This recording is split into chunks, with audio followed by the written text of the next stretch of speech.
Olá, está começando o Boletim Coronavírus. Eu sou Vanessa Brolo e te faço companhia a partir de agora.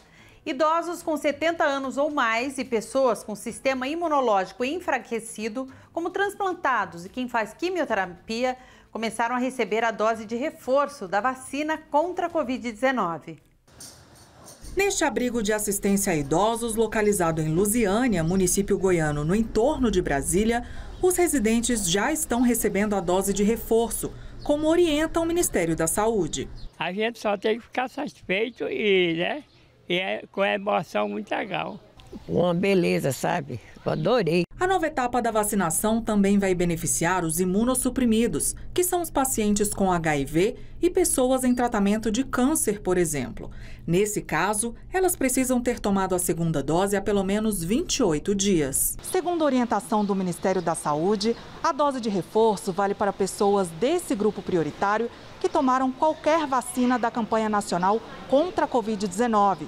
Deve ser administrada, de preferência, a vacina da Pfizer.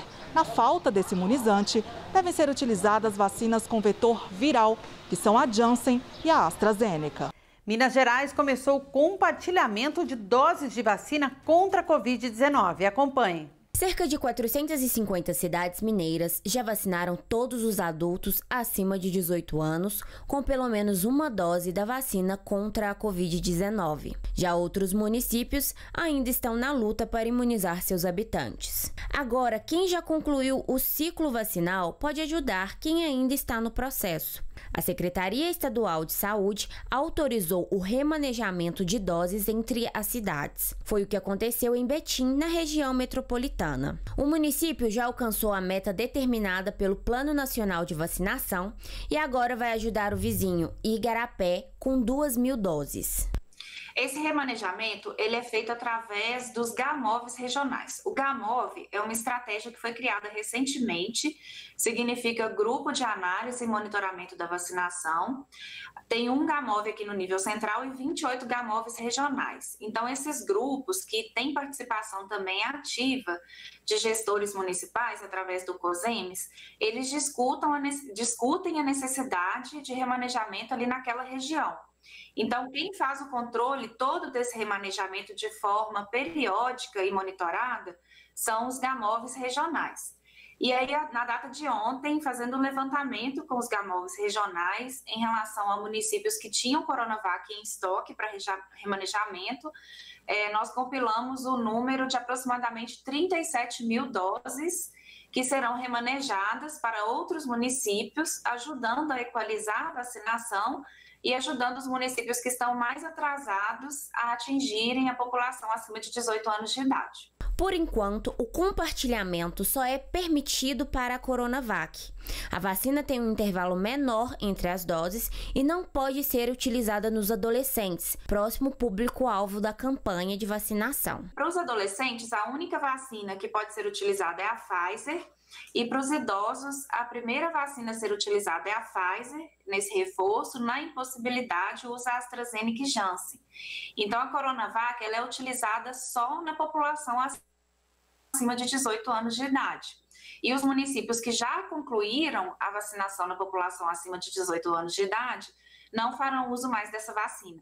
O setor de eventos foi um dos mais prejudicados pela pandemia. Mais de 450 mil empregos foram afetados. No entanto, com o retorno gradual das atividades, promotores de eventos estão em busca de alternativas e defendem o passaporte da vacina para acelerar essa retomada.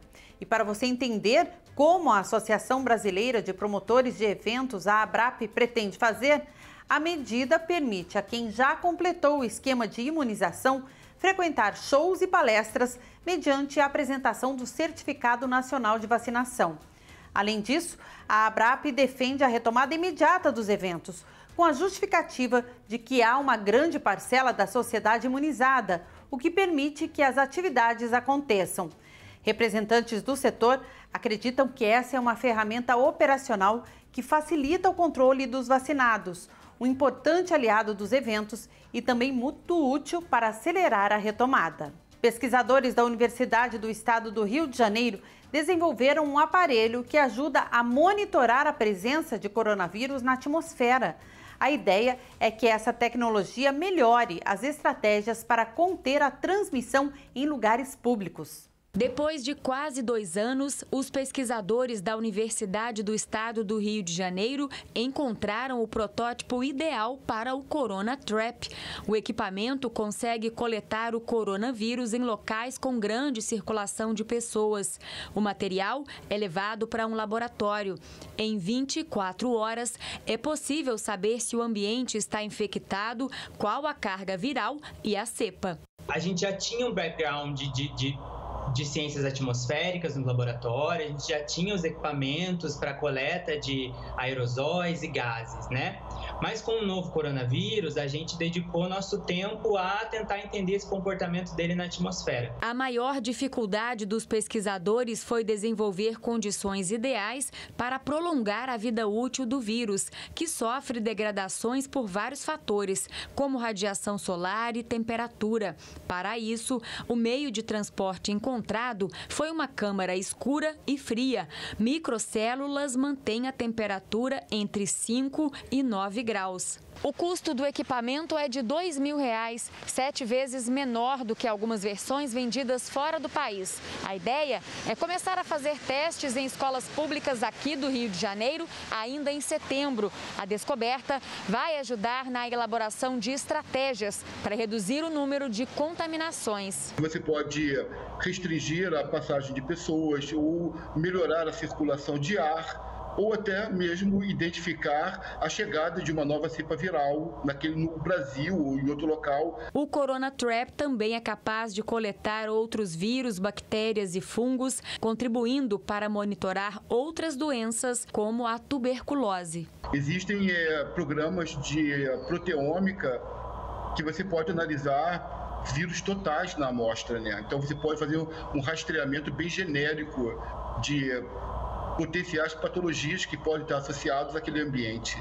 Os Estados Unidos anunciaram essa semana que vão acabar em novembro com as restrições de entrada no país pela pandemia de Covid-19 para todos aqueles que estejam vacinados e se submetam a testes de rastreamento de contato. As viagens aos Estados Unidos aos poucos voltam ao normal. Washington anunciou nesta segunda-feira que vai levantar em novembro as restrições de entrada no país pela pandemia de Covid-19 para todos aqueles que estejam vacinados e se submetam a testes e rastreamento de contatos. As restrições de viagem foram impostas há 18 meses pelo ex-presidente Donald Trump quando começou a pandemia de coronavírus. A flexibilização marca uma mudança significativa por parte do governo do democrata Joe Biden e responde a uma grande demanda dos aliados europeus. O anúncio ocorre em um contexto de grande tensão entre Washington e Paris, após uma aliança estratégica entre Estados Unidos, Reino Unido e Austrália, que arruinou um acordo de venda de submarinos da França para os australianos. As fronteiras americanas estão fechadas para milhões de viajantes internacionais, inclusive para os vacinados, o que causa dolorosas situações pessoais e familiares, assim como uma crescente impaciência, particularmente entre os europeus. A União Europeia anunciou em 30 de agosto o retorno das restrições às viagens não essenciais ao seu território a partir dos Estados Unidos, embora tenha deixado aos países membros a possibilidade de levantarem a proibição para as pessoas totalmente vacinadas. A vacina da Pfizer-BioNTech contra a Covid-19 é segura e eficaz para crianças com idades entre 5 e 11 anos. A informação foi confirmada essa semana após um estudo avaliar a resposta imunológica do imunizante neste grupo de indivíduos. A vacina da Pfizer-BioNTech contra a Covid-19 é segura e tolerada pelas crianças de 5 a 11 anos. Foi o que concluiu um estudo anunciado nesta segunda-feira pelos 2 laboratórios. A pesquisa informou que a dose adaptada gera uma resposta imunológica robusta para crianças. As vacinas administradas nesse grupo contêm uma dose menor, mas geram uma reação comparável à observada nos pacientes entre 16 e 25 anos. Em comunicado, as empresas anunciaram que vão enviar os dados às autoridades o mais rápido possível.